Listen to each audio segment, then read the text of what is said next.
This episode was brought to you by Big Moose. Find out about the 1 Million Project at bigmoosecharity.co.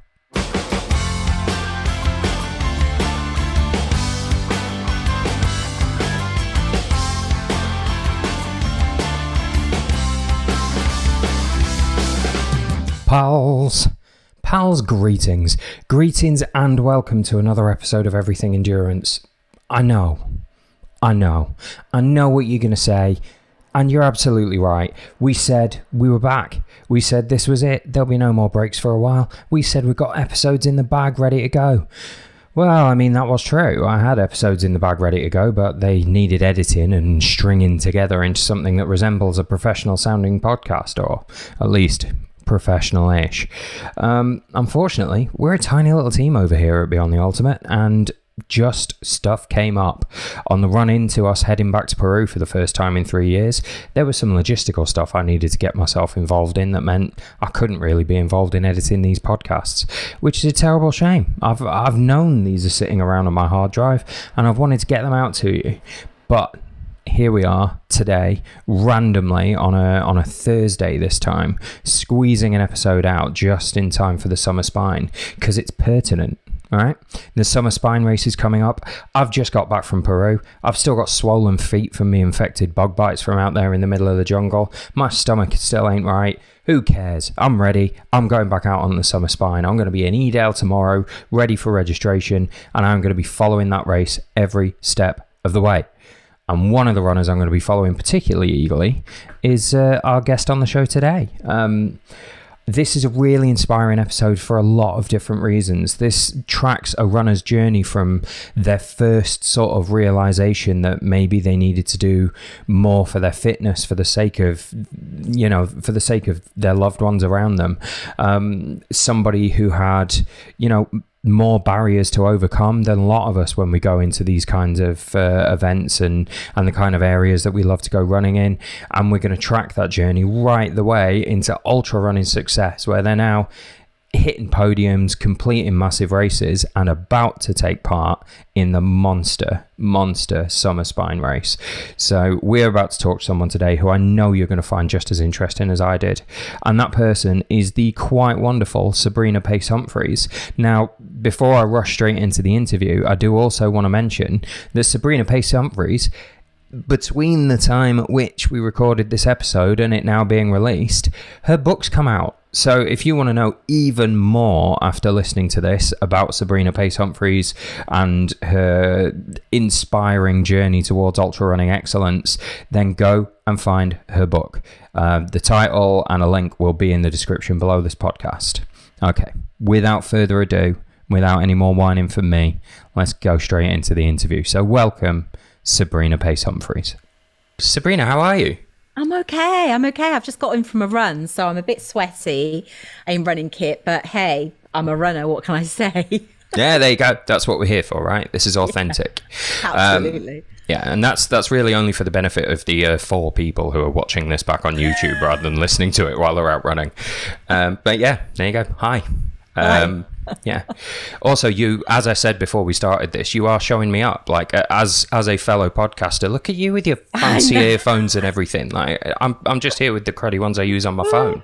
I'm all the gear and no idea. No, I'm trying to. I was told basically feedback on the podcast was that I needed to get a better mic, so I got a better mic, and actually it helps a lot, because there's nothing worse than listening to audio on a podcast that's all crackly or you're too quiet. And so yeah, please don't hold my big mic against me. Hey, look, again, for the benefit of the people on YouTube, I got my own big mic hovering in front of me here. I completely understand. Our first few episodes were a back bedroom thing done around cruddy microphones in 2016, and we managed about 3 episodes before people started protesting at us. Just please, for the love of God, buy some microphones. Yeah. They're quite vocal, aren't they, listeners? They'll tell you what they like and what they don't like. Yeah, absolutely. So welcome to Podcasting Hour with Everything Endurance. We're just going to be geeking out about audio equipment for the next 60 minutes by the sounds of this. I'm perfectly happy with. I'm all right with that. Yeah, although it does seem a bit of a waste to not talk to you at least a bit about running, if I've got you here. Probably. Yeah, we probably should get into that. Yeah, I guess so. Although, Isle of Wight Ultra. Oh, yeah. Had a good weekend, didn't you? Oh, my God. I'm starting with that. I mean, congratulations. That's absolutely awesome. Thank you so much. You know, this girl never, ever believed she would come as First Lady, 16th in the field at an ultra marathon. I am still in a dream state about it. I swear, when I say I never believed that I would ever be First Lady, ever get a cup. You know, I had to hold a cup that's having my name inscribed on it. So it's Sabrina Pace-Humphreys. Awkward trophy photo. Yeah. Awkward trophy photo. It was an amazing training run. You know, it was a training run for the big race for me, which is the Spine next month. And it was all about running within myself, enjoying the adventure, you know, practicing fueling, nutrition, it was all of that stuff. It was never about winning the thing. And, you know, to do that and to do it in a way that felt really good mentally and physically was the stuff of dreams. It may never, ever happen again, but it's happened to me once in my ultra career and I am lapping it up. Yeah, absolutely. You've earned that. I'd have that trophy in my hand everywhere I went for the next month, minimum. Absolute minimum. Dining out on it. Oh, well, this is brilliant because we're, you know, right now in the present, you are Sabrina Pace-Humphreys, who just won the Isle of Wight Ultra, which is absolutely fantastic. Now I'm gonna drag you back a little through the mists of time. What's the beginning of that process that led us here? So when did you, Sabrina, start taking up running? Like, were you a sporty youth? Was it inevitable, or was it something you came to a bit later on? Oh my God, I was not a sporty youth at all. I don't come from a sporty family. You know, I grew up with my mother and my sister in a rural town in the UK. I suffered a lot of racial abuse, physical and mental abuse growing up, and the outdoors wasn't a safe space for me. So I simply didn't enjoy any sports that felt as if I was in danger, and also I didn't kind of see anyone that looked like me doing those sports, and so therefore when you're kind of you're told that, you know, you kind of don't belong here and you don't see people that look like you, it kind of, it wasn't something, running was not something, cross country at school was not something I was interested in at all. I came to running after the birth of my fourth child, and I have always been a kid that suffered with anxiety, again, just because of the life experience that I have had. And then I was diagnosed with postnatal depression, quite severe postnatal depression after the birth of my fourth child. And I had no idea that my mental health had spiraled so deep, and I just knew how wretched I felt. And it was actually at an appointment with my GP where she diagnosed and said to me, Sabrina, I kind of think that you might be suffering with postnatal depression. In her advice to me, she had said, as well as medication, she had said, why try doing something that gets you out the house? Why not try something like jogging? And I can remember looking at her and thinking, I hate jogging. Like, I was the kind of woman that I would see club runners running along the road while I was in the car, men with short shorts and vests, and I would laugh because I would think, oh my God, what are they doing? They look like they're not having fun at all. That was my view of running, was like, it's this thing that people don't look like they're having lots of fun with, because the only runners I would see would be like club runners that would be out doing hard sessions. So I really wanted to feel well. I just really needed to do something that helped me not feel so awful, not feel so dark, not feel so that basically that my life wasn't worth living. So I took her advice and I went out and with a pair of baggy jogging bottoms, a pair of basketball shoes and an old t-shirt. I think it might have even been a painting t-shirt. And I went to the only place that I kind of knew that was near to home that no one would see me because I was so ashamed. I had put on a lot of weight with my fourth child, and I was in a lot of shame around where I was and how I felt about myself and others. And I, before Couch to 5K, before Parkrun, this was in 2009, and I decided what I'll do is I'll shuffle for a minute, jog for a minute, and I'll walk for a minute, and I'll do that for a mile. So I'll go out half a mile and I'll come back. And oh my God, Will, it was the most hardest thing to do. I had no idea about technique or breathing. I ran with a 500 ml bottle of mineral water in my hand. Yeah. I was breathing all wrong, and I was sweating, and I felt so heavy, and every thud of my foot on the floor, it felt like my whole body was breaking. Yeah, those first runs are really hard. So hard. And I got halfway and I found a railing on the canal towpath that overlooked a road, and my friend, a male friend, went past in the car and text messaged me to say, Sabrina, are you all right? You look like you're breathing out your ass. I was just in a world of pain. But I managed to get myself back home, fell in the door and was spread-eagled on the kitchen floor. And my husband was like, oh God, are you okay? And I was just, for that whole time, the thing that kept me coming back to running, and I guess led to the Isle of Wight Ultra last weekend, was for that period of time, and I was out for about 30, 40 minutes doing that mile. It was slow, I didn't have any thought in my head other than keep moving forward, Sabrina, like shuffle for a minute, breathe, take a sip of water, like walk. Oh God, thank God now you can walk for a minute.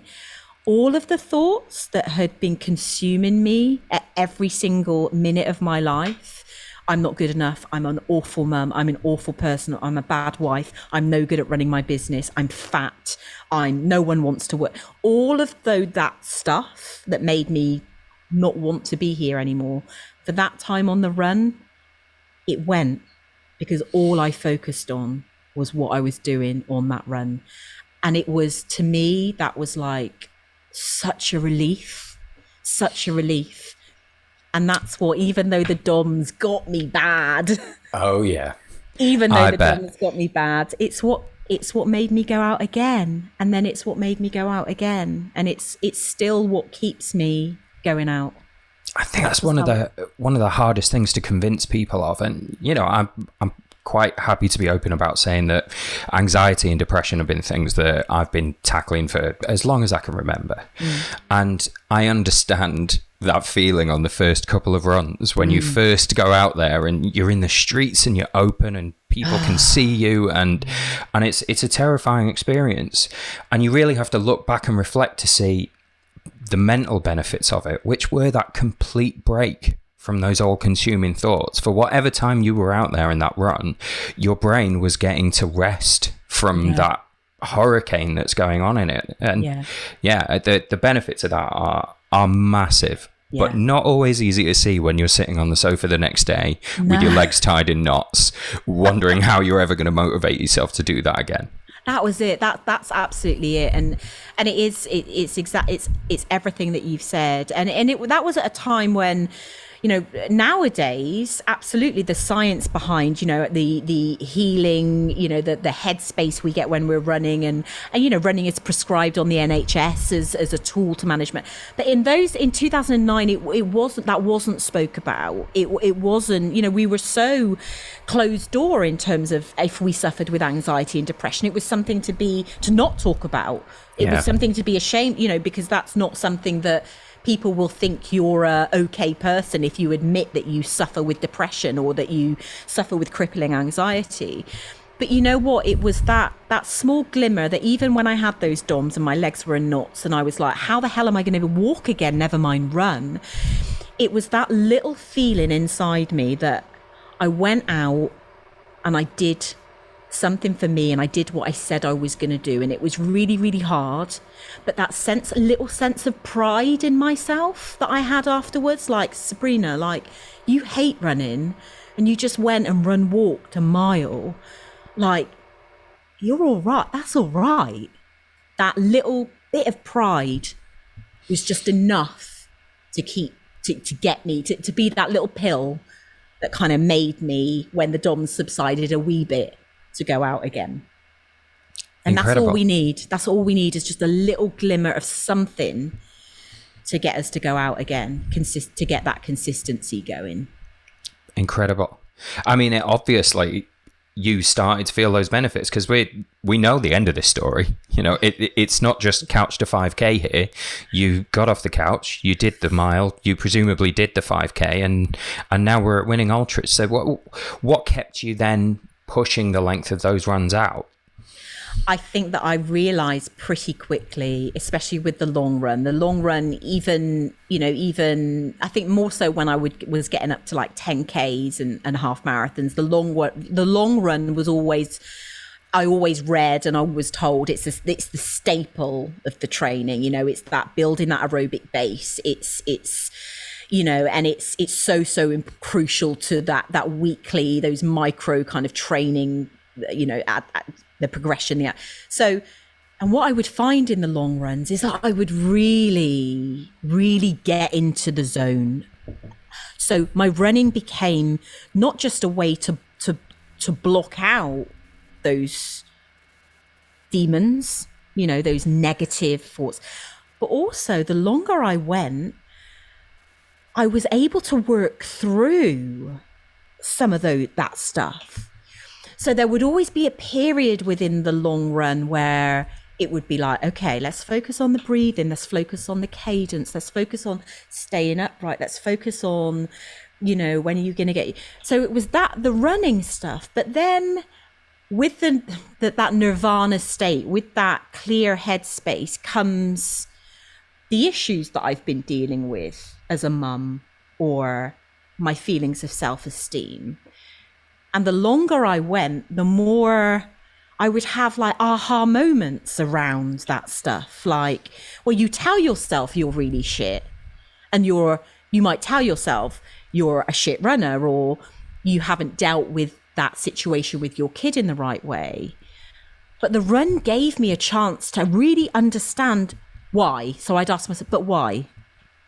Having that conversation with myself and having the time and the space with no distraction of life while I was out on the run, that was like, wow, to me. I was like, and the longer I go, the more I can have those deep conversations with myself around why I feel the way I do about these things that are going on, why my headspace goes to catastrophe so quickly.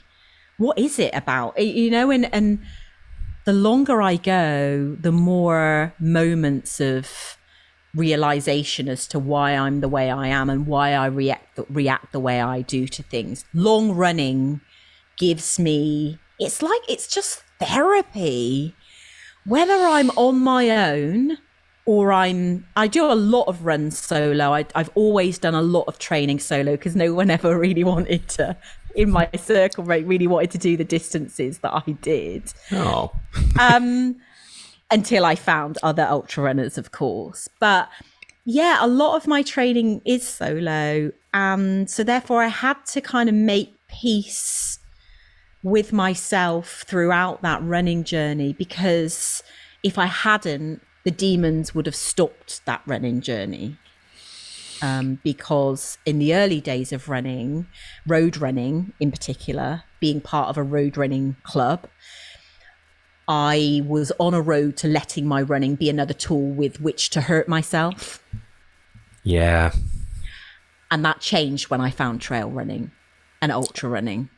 Now that's very interesting, because I mean, I say this as someone who, and I'm really digging into my personal experience here, that there have been times in my life where running has been immensely beneficial for my mental health. And I'm listening to everything you're saying here, and I remember the feeling.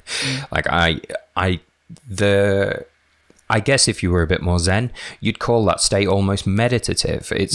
You're out there on the trail. It's just you and the view and the admin and the putting one foot in front of another. And suddenly, while you're in this state where your mental health is feeling a little more stable and you are feeling that pride, you're able to look at a greater distance at your problems and analyze them in a way that you're just absolutely not capable of on the day-to-day when that hurricane is spinning around in your head. Oh God, yeah. Equally, I remember running turning into a stick to beat myself with when I suddenly wasn't getting the gains I wanted to get. And when you start feeling like you are not good enough at the running, then the running is just another stick for your brain to beat you with, and that's something you have to work your way around. And it sounds like heading out onto the trail from the road is maybe part of what steered you in a better direction. Oh, absolutely. Because it absolutely was. Well, it was a stick that I started really just hurting myself with. It was that the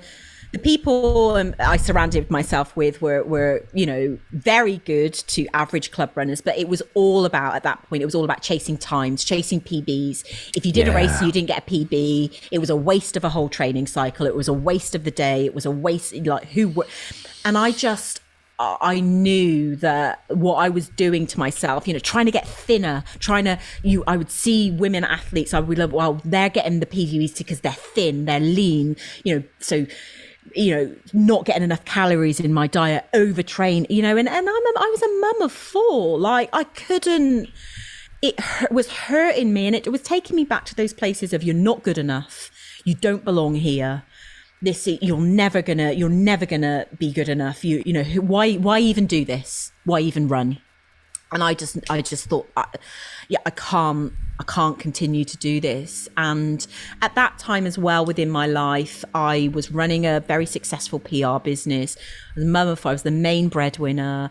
I was very much coping with my mental state, as well as taking the medication. I was becoming very dependent upon alcohol. So I'm a recovering alcoholic. I'm very honest about that.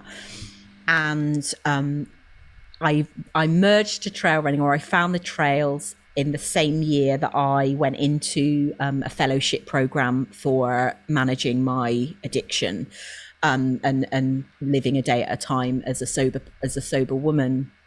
And it was trail running saved me. Like, I say it, and I say it time and time again, trail running, being in nature, the act of trail running, the fact that for me in my trail running, yes, I did do well at the Isle of Wight Ultra at the weekend, but I never went into trail running thinking, well, what I want to do is I want to be the fastest trail runner. I went into trail running thinking, oh my God, like there's this form of running you can do which doesn't involve tarmac at all, that you can explore around. Like I was introduced to places in my local vicinity that I had no idea were there, because you could only get to them on these footpaths that I had no idea were there, because I didn't know how to read a map. I didn't know how to find them.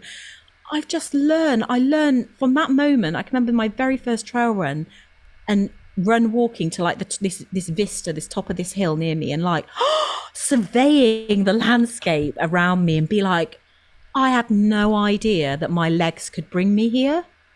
And it was a game changer. Like I am such an advocate of trail running for mental health and physical health and being a sustainable runner, that I don't get roads anymore, because it's the trails, man. It's the trails.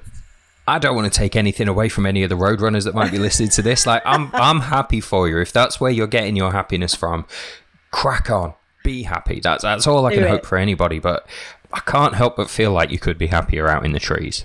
I can't help but feel there's a hill somewhere that you'd get the rewards from climbing up. And yeah, it's just, that being in places where, as a child, as a teenager, I saw as dangerous places, because the boys could get me there. They could get me there. They could encircle me there. They could, they could do anything that they wanted to do to me there. These places that weren't roads, weren't built up areas, were not places for me. So to finally feel in nature and in the outdoors, that this is a place that I can laugh out loud, I can sing out loud, I can cry if I need to. The reason that maybe I have the thick thighs, the physique that I do, is because I have strong legs that can get me up hills really fast. That was a comment I got at the weekend. My God, you walk fast. I'm like, I'm an ultra runner. I'm a trail runner. Of course I walk fast. Yeah.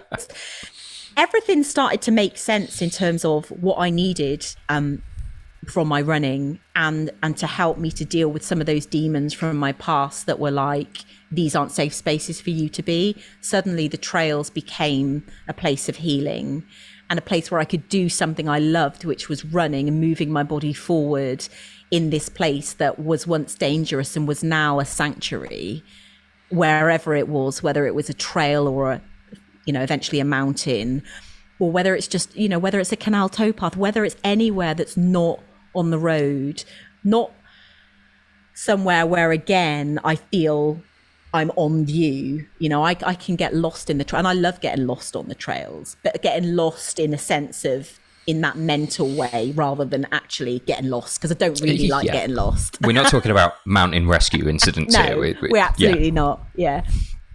No. Yeah, I'm a real advocate of trail running for that. It's a very different thing, but over the last sort of year or so, my girlfriend, her dad wasn't around when she was younger. She didn't spend time out in the hills. Nobody showed her what a compass does, or one end of an ordnance survey map from another.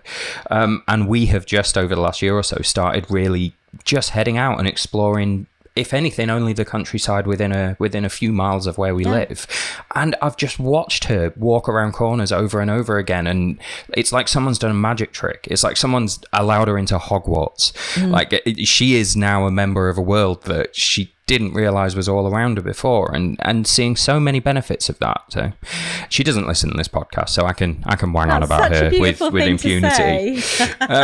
No, but it's true, and it's wonderful, and I've really loved that experience. And I can only imagine what that's been like as a revelation for someone who had even more reason when you were younger to not feel like you could head out into those places. It must be tremendously empowering.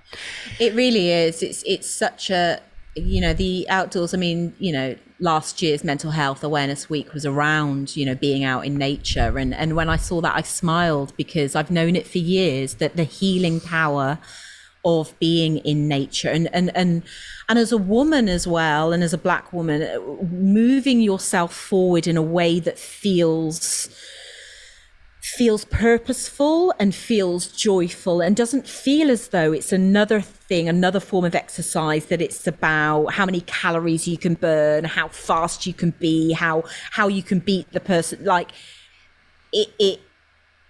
there's just being in these spaces and inhabiting these spaces and understanding these spaces more has just been such an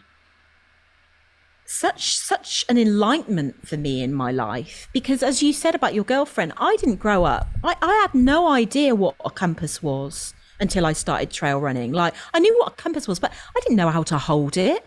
I didn't know how to find a bearing. I didn't know what how to read a map, or what any of the symbols on it. Like, these are skills that over the period of trail running and being around people who I've had the privilege and the time, the privilege of time to spend with these people, and them show me, this is what this symbol means. This is what a footpath looks like. This is how you read contours. This is how you see how steep the next section's going to be, Sabrina. Or this is how you stand if you're unsure where you're going, and you orientate yourself using the compass on the map. And this is how you hold it. And I'm one of the lucky ones, because I have been around people who have willfully given up their time to show me that.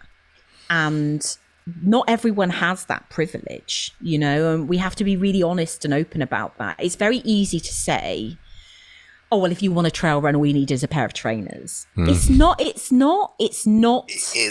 It's not that easy. And if you wholeheartedly believe it is, then you might need to turn off this podcast, because it's not as a person, as a human being, let's put color and gender and everything to the side. When you become a trail runner, you need more skills than just the right pair of trainers in order to feel safe, in order to understand how to find your way from the start and back again, in order to enjoy this sport. And I just wanted to share that. I've always wanted to share it, even if it was with one other person. I just wanted to give some of what I had been given back. And that's basically what I'm all about, is how many people can I bring to our sport? How many people can I bring to the countryside to show them what a healing space and an amazing and beautiful space that it is. Incredible. You really have sort of embraced the opportunity to pass this knowledge and this wisdom you've accumulated through your many miles of running on to other people as well. During the quick bit of Sabrina Pace-Humphreys Googling that I did before this, I can see over and over again that you've advocated for the sort of mental health benefits of this, and trying to get more people to understand why it's a benefit for them to head out there. Then you get into 2020 and you've co-founded Black Trail Runners as well, which I just think is brilliant. Now, I had the opportunity to talk to Sunny about that sort of at that time as well. Hi, Sunny. Hi, Sunny. Yeah, hi, Sunny. And I look back at that, and that was September 2020 when we did that interview. It's like, there's no way that was nearly 2 years ago. I know, it's mad, isn't it? It's so, time flies when you're having fun. And yeah, I mean, I'll be forever grateful. You spoke to Sunny then, and I'll be forever grateful that I asked the question early in 2020 as to, are there other people that look like me who run around trails and ultra run? Because that's really what started. That's really what helped me find Sunny, and helped Sunny and I find our other co-founders, was that question. Was, we love this sport so much. We have gained so much from trail running, and for us as ultra runners, ultra running. But first and foremost, being trail runners, it's been such a healing space. It's helped us with our mental health so much as human beings, and as Black people. I wonder why there aren't more people like us, that look like us, that have maybe the same lived experiences as us, that are out there on the trails. And that was the question I asked myself, and that's how I found Mr. Peart. And it's how we had that first Zoom where just Sorry, are you telling me now I've been mispronouncing his surname the I entire don't know. time? No, I don't know. I might have just pronounced it wrong. It's Peart or Peart. It's one of the two. Okay, fine. So didn't mean to stop you there. We were in full flow, but I was like, I've said that to his face. No. It's probably fine. Me. It's probably his Peart, but I've been calling him Peart. But he forgives me that, because he's that kind of person. But yeah, I mean, that was the question. Where are the people of color when it comes to trail running? Where are the Black trail runners at? Do they exist? I knew that they must, but the whole reason behind Black trail runners was initially, how can we find other people like us, who look like us, who love trail running, and how can we create a community, a safe space? And it's flown by. It's 2 years. We will have officially been launched 2 years in July, and the community and the initiatives and the events, and it's honestly, sometimes I sit back and I think, God, if this is what we can achieve in 2 years, what's 5 years going to look like? Absolutely. And I mean, you're making a genuine impact on just the scene of ultra running, just through the conversation that you're very publicly having out there. I can imagine some of those conversations don't always end well. It's not a comfortable conversation for everybody, depending on your particular horrendous point of view. But it's been tremendously positive, and I'd like to count myself as somebody who, I'd like to have considered myself a natural ally from the start of this, but then so much of what I've heard from Sonny saying over and over again has made me look back at, I am someone who, as a career at the moment, publicizes ultra races and tells the stories of those races, and that's what I do. And you look back over the years of content I've created and thought, I'm not representing the scene as I want it to be.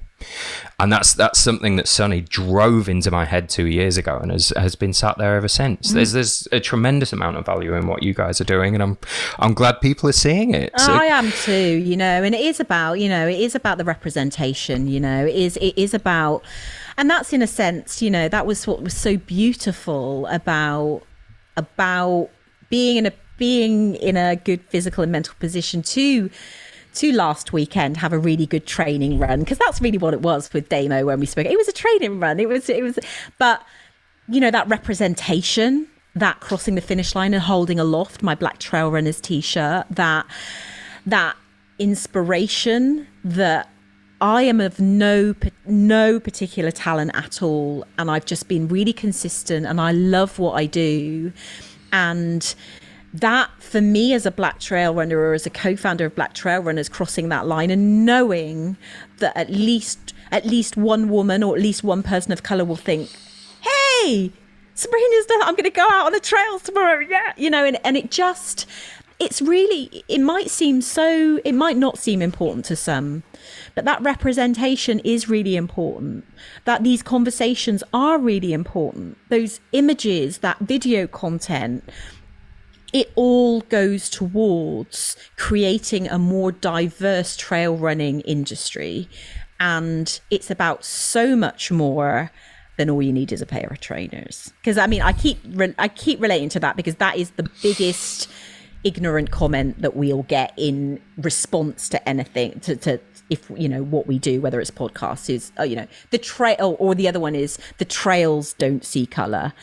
We never said this stone or this piece of mud saw color. We never said that. What we said is that trail running has a problem with diversity. And when we say trail running, we mean the gatekeepers, we mean the brands, the organizations that go out and promote and put on these events. That's who we're talking about. We're talking about the people that put the content out there, that have those conversations at board level in terms of what do we want trail running to look like going forward. When they're looking at that through a white lens and they're not taking on board the opinions, the lived experience of people of colour who trail run, they're never ever going to be working towards creating a totally diverse trail running industry. And that's what we're about. Those are the really uncomfortable conversations that we continue to have, and we don't shy away from, because we need to have them. So Sonny was up in the Highlands with us just a weekend or two ago now, and one of the features of that race that we put on was sort of after dinner talks around the campfire, and Sonny did a talk there, and he did the same thing for us in October, and the feedback that we're getting from it is great. It's been eye-opening for people. The response has been overwhelmingly positive, and I'm really pleased to see it every time that happens. Even if people don't 100% agree with everything that he says each time, they take it away with them. Yeah. It started a conversation. It started a trail of thought. That's it. And I just think it's brilliant. And that's it. That's all we want, Will. We want the conversation, because if you are fearful about having the conversation, and I know a lot of the talks I do, if I do events, I'm talking at the National Running Show tomorrow, again, about trail running and my love for it. Awesome.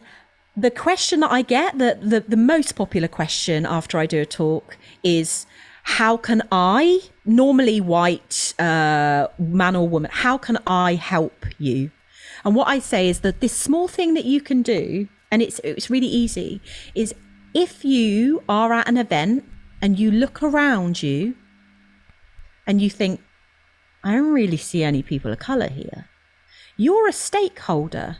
Go and speak to the event organizer, the race director, and say, what are you doing? Can you tell me what you're doing to diversify trail running or to diversify this event? And it's these people say, but how will that make a difference? And I say that makes a difference because you're a stakeholder. They need you to be paying to come to these events. So if they're not answering your question in a way that you believe they're really taking action around trying to diversify, trying to create a really inclusive community, you're probably not going to want to do those events, which impacts the bottom line, and no one wants their bottom line impacted. So it is uncomfortable, but we can only create a really diverse trail running industry together. And that's why Black Trail Runners, we're called Black Trail Runners, but that doesn't mean that you can't join us if you're white. If you want to diversify trail running, you can become a member of Black Trail Runners. As I'm sure Sunny has said to you, what we work to do is that we want to work so that we don't have to have a Black Trail Runners, because trail running is totally inclusive and diverse. And when it is, we hang our heads up and we say, you know what, job done. Whether that'll be close the Instagram. There you go. There you go. Yeah. And people think, people will say, but you're being divisive. We're like, no. The problem with trail running has been that it has been divisive. What we're trying to do is be more diverse. And you either, I'm all for the conversation. I'm happy to have the conversation. Incredible. Well, look, 2 years down the line, and we are creeping up on this 2-year anniversary of Black Trail Runners. Where are you now? I hear, what is it? Black to the Trails? Oh my God, You've got a big event coming up. Yeah, we've got our very first trail event that is for brand new trail runners or those that are already trail running. It is three distances, which are distances that I believe everyone can train for and cover. So it's 1K, 5K, 10K. It's taking place at Dunstable Downs on the 11th of September. It's what we believe, and if I'm wrong, please, I stand to be corrected. It's what we believe will be the first trail event to be run directed by a Black man, to be marshalled by Black people, to have been designed by Black people. And to date, Will, 2/3 of entrants are people of colour. Brilliant. So don't tell me that you can't make trail races diverse. You can. Because you are out there proving it. We're doing it. Yeah. And I'm so excited. I'm so excited for it to happen, to be there. It's an event, so we're trying to stay away from race because we want it to be inclusive. We don't want to put anyone off. We want people to come and enjoy the trails. We will have lots of different things there, from bird watching that you can do pre or after the event, to food stalls that reflect the culture, to kite flying, to we're going to have so many different things, to a family treasure hunt. We really want people to enjoy being outdoors and activities that you can enjoy outdoors. So the feedback's been amazing, and that's really that's our big event of this year. So we can't wait. And so please, if you are free on the 11th of September, come and join us. We want to celebrate trail running and celebrate what it is and what it can be. I think that's fantastic as well. What you've created is an event rather than a race. Yeah. It's very achievable distances, but with those other activities around it as well. Yeah. Because generally it's, as you said before, it's not just, you can't just put a pair of trail shoes on somebody and put them in the middle of the Peak District or wherever and assume they're going to be fine. You build an appreciation for being in that outdoor space in the first place and help them to understand the benefits of it without feeling like they have to kill themselves over a fast 10K race in the hills. Absolutely. And to enjoy it, since being out and trail running, sometimes when I'm not listening, so I've really started not listening to kind of anything in my ears, listening to my body and listening to nature and the different bird calls I hear. So that's why I'm really interested in understanding potentially what what those bird songs, what the birds look like, you know. So and being able to navigate around. That's what we're going to help do on the treasure trail, is the navigate around, and that introduction to a map, you know. And that's really important stuff. And it might seem to some people who are just hardy trail racers, oh no, if it's not a race and it's not chip timed, and don't get me wrong, it'll you know, you'll be able to know what time you did, but it's so much more than that. It's this appreciation of the outdoors, and we want to empower people to feel after the event, maybe I've learned at least one thing that I can translate to me going out there either on my own or with someone else to experience it. Job done. Brilliant. Absolutely brilliant. Well, there you go. 11th of September. I'll make sure there's a link to the event in the description of the episode and stuff as well. No, like literally the least I can do.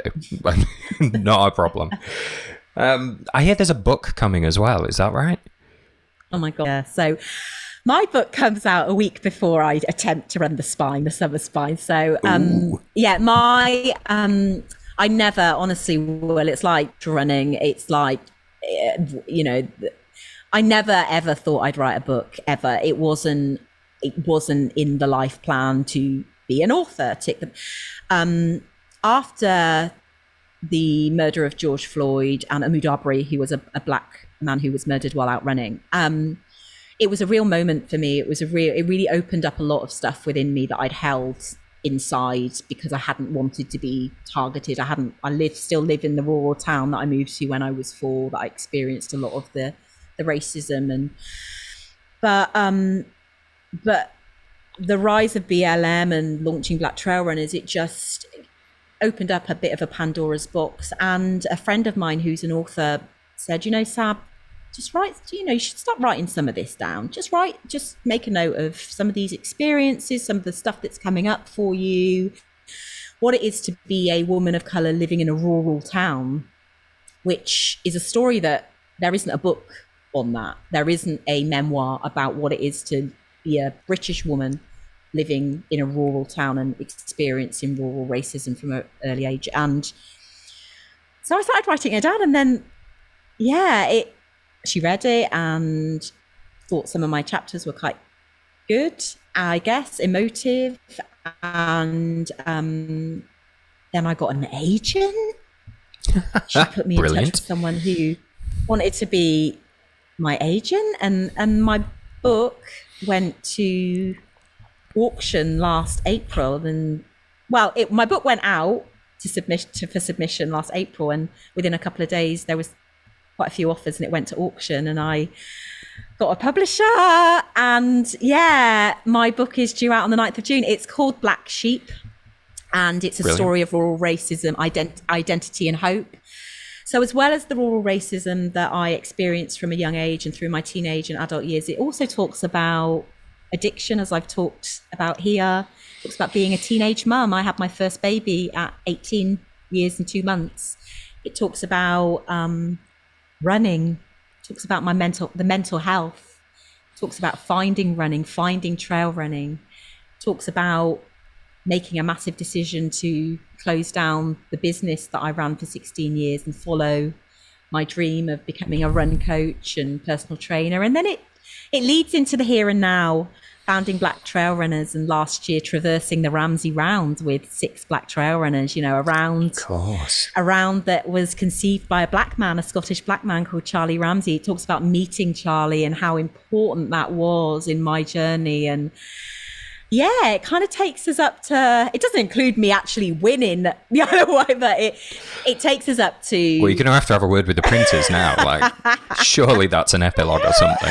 But it's just, you know, a bit of this is a bit of a story. It's 12 experiences, and I'm very proud of it. And if there's ever one book that I leave, that I write, that I hope will connect across the board, so not just with black people, but with anyone who has experienced any of those things or uses running, as many of the people listening to this will, as a way to live their lives in a fulfilling way, then I just hope that it connects. And I'm scared about it coming out because I've opened myself up, but I'm also very hopeful that it will help someone.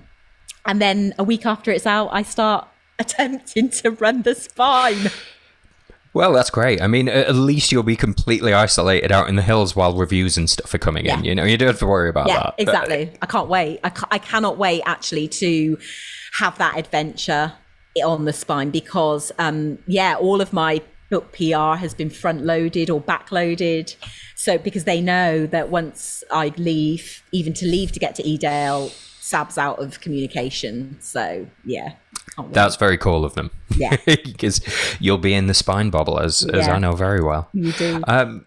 Well, you've led us neatly on to that then. I can't not talk to you about the upcoming spine race. It's difficult, Liz, because I don't want you to give too much away, you know. You're going to be in there mixing it up with the upper end of the field, I'd have imagined. Oh, I don't know.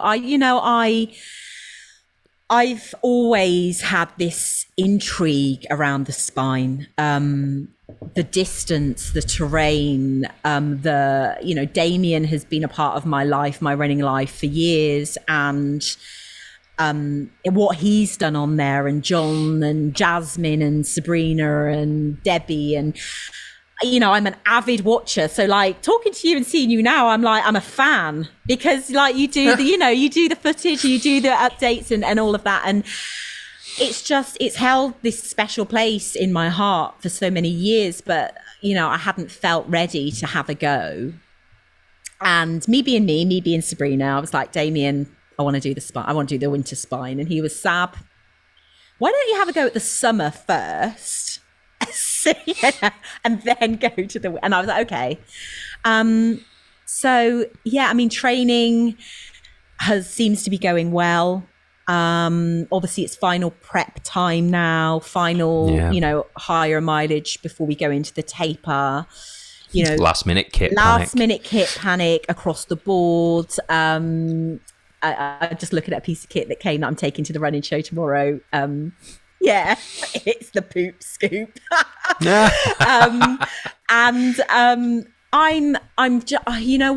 Of course I'm trepidatious. Of course I've read horror stories about races that have gone wrong. Of course I've seen the look of terror and fear in people's eyes as they're traversing the route. But I'm going to go out there and I'm going to give it my best shot, and I'm going into it with my eyes wide open. And it's for me, I keep telling myself, Sab, it's an adventure. You are privileged to even be able to stand on the start line, to be able to be in a position where you can take on this event, and you must remember to enjoy it, and you must remember to look up. And I know there are going to be dark times, but I think the one thing I do have is quite good mental resilience. And that'll come in handy. Yeah. But I'm a realist. I've always been a realist, and I'm under no illusions as to the places that I'll go. But I've just surrounded myself with, I think, the very best people in order to prepare myself to do this thing. There can be little doubt of that by the sounds of it, and it sounds like you're going into it with the right attitude as well, because you've watched the spine race coverage. You know that no matter how well prepared you are going into that race, it can still kick you in the pants at any given moment. There's some humility required for the race as well, I think, to get the most out of the experience. And you're right. Just by being in there and being a part of it, you've achieved something big. That's it. And I said that to myself when I went through the 18-month training cycle preparing for Marathon des Sables. And I can remember standing on that start line on day one and saying, I know at least 10 athletes that aren't here that train to be here, and they're not here because stuff has happened, injury, or even 24 hours before they were supposed to get on the plane, they came down with something, So I always hold in my heart that understanding of the privilege that I have to be here, of the opportunity that I have, and of absolutely making the most of every moment, no matter where I go, no matter how my body feels, and to continue to move myself forward in power. That's what I say. I move myself forward in my power, and let's hope I can keep my battery topped up. Yeah, well, brilliant. I can't wait to see you along the way. I think it's going to be fantastic. And, you know, you are coming off the back of this win in what you keep referring to as a training run, which I think is brilliant. What a positive mental place to be in, coming off the back of this win that came in a race where your plan was no more than to run within yourself and test how your training is. Yeah. Well, you know how it's going now. It's going well. Yeah. And it was very much in my mind for that run, the training run last week. It was, Sab, what we want is to get to the finish line and we want to feel not broken. And we want to know that we can go forward, that you could go forward. If someone said, this is a checkpoint, if you know, and I felt that. I absolutely felt that. You know, to the point where there was a head torch coming up behind me quite quickly and I sprinted the last quarter of a mile back to that finish line. So I knew I had more in me, and that was the aim of the run, is that not to be broken, and I wasn't broken. So brilliant. Absolutely brilliant. I mean, anyone listening to this is likely to know a little bit about the Spine race. 268 miles non-stop. Clock keeps ticking all the way through. What are the things about that race that you maybe are feeling a bit intimidated by? Because I know how big this race looks from the start line.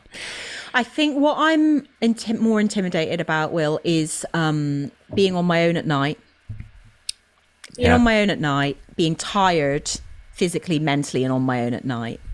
So the nav for me, you know, ensuring that I keep my wits about me, being smart, trying to placate that Sab aspect of me, which is, come on, right, just go on your, you know, and maybe if there is someone that's around about the same pace as me, buddying up during those sections, because that can sometimes be difficult for me, because I don't like to feel I'm holding people up, and then I don't like to be felt as though I'm being held up. So it's kind of that play.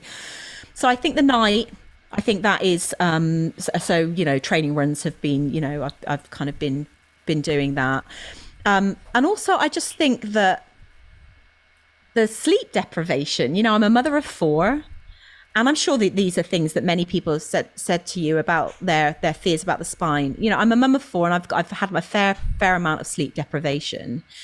But I've never had to move myself forward in that mileage while being sleep deprived. So I just need to be really, really smart about where I'm taking my power naps, what I'm doing at the checkpoints, not fannying around at the check, you know, and you know, that kind of stuff that you will have heard. It's warm in there and somebody's spooning you lasagna, and you know, you could stay for days. And just remembering at my heart of my reason, my why, keeping my why close by.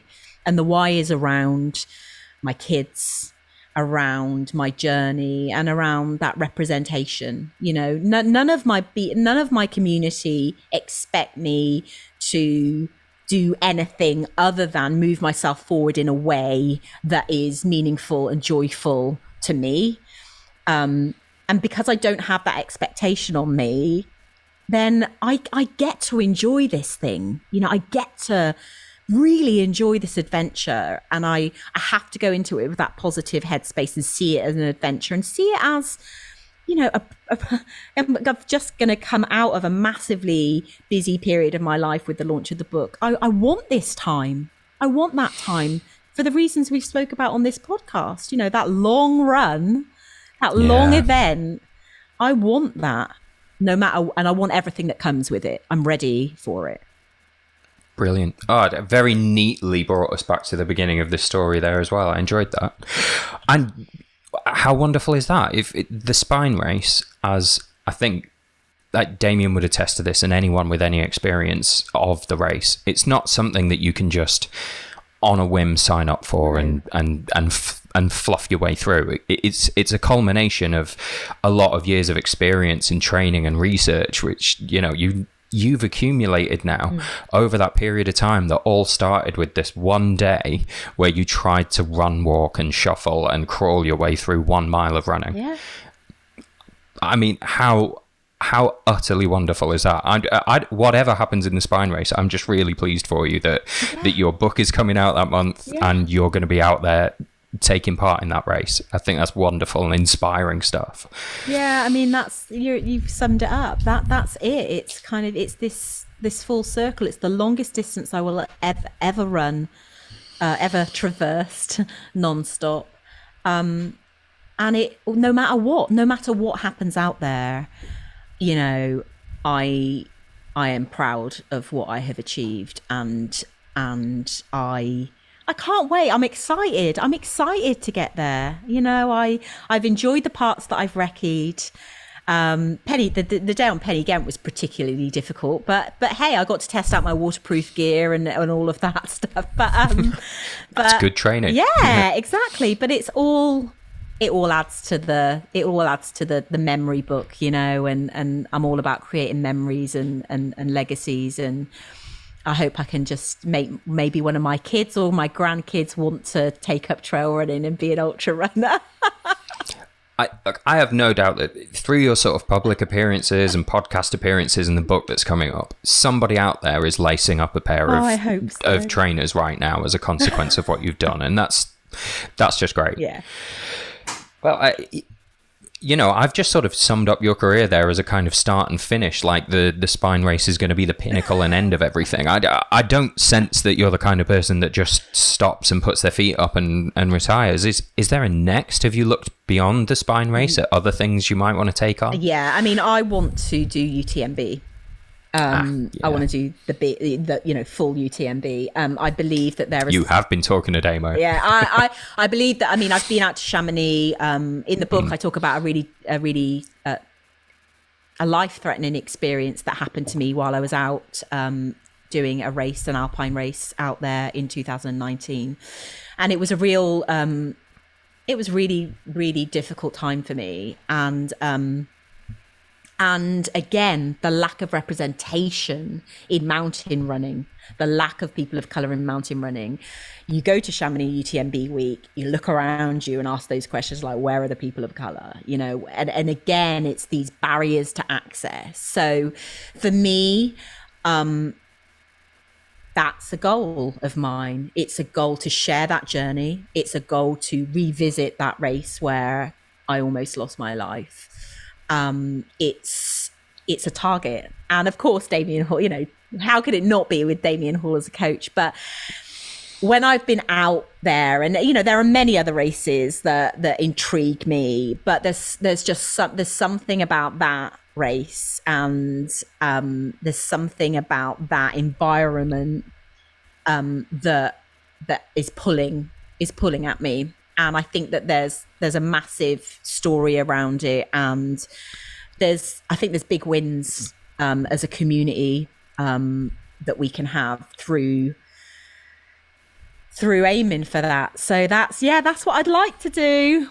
But I've got to collect my running stones, you know. I've got to collect my running stones. I've got to know the right people, whatever. But that would be great. That would be a dream to toe that start line and see how I could do there. Brilliant.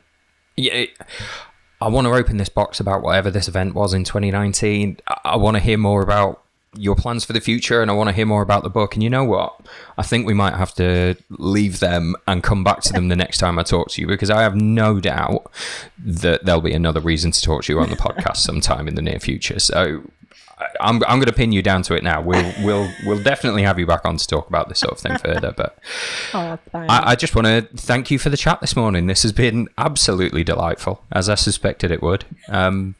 Yeah. Thank you very much for your time, and thank you for telling a story that I just know is going to have people putting their running shoes on. Oh, so. Thank you, Will. You know, it's been a joy talking to you, and I can't wait to meet you in person. Well, I'm going to see you in Edale. It's going to be awesome. But no, thanks for everything you do as well, and you know what you guys do in order to kind of help to amplify and support the work of BTR. You know, it's you know, we know that we need that support. We know that we always knew that we couldn't do it as a solo entity, and you know, things like this and other things that we do in association make a difference. So thanks for having me on. I've really enjoyed this chat on a Friday afternoon. Yeah, this is it. Well, now I just want to clock off. Sadly, I've got some more work I need to do before I can. But yeah, Wonderful. Thanks very much, Sabrina. I'm sure everyone will have enjoyed this episode as much as I have. And I hope you have a wonderful rest of your day.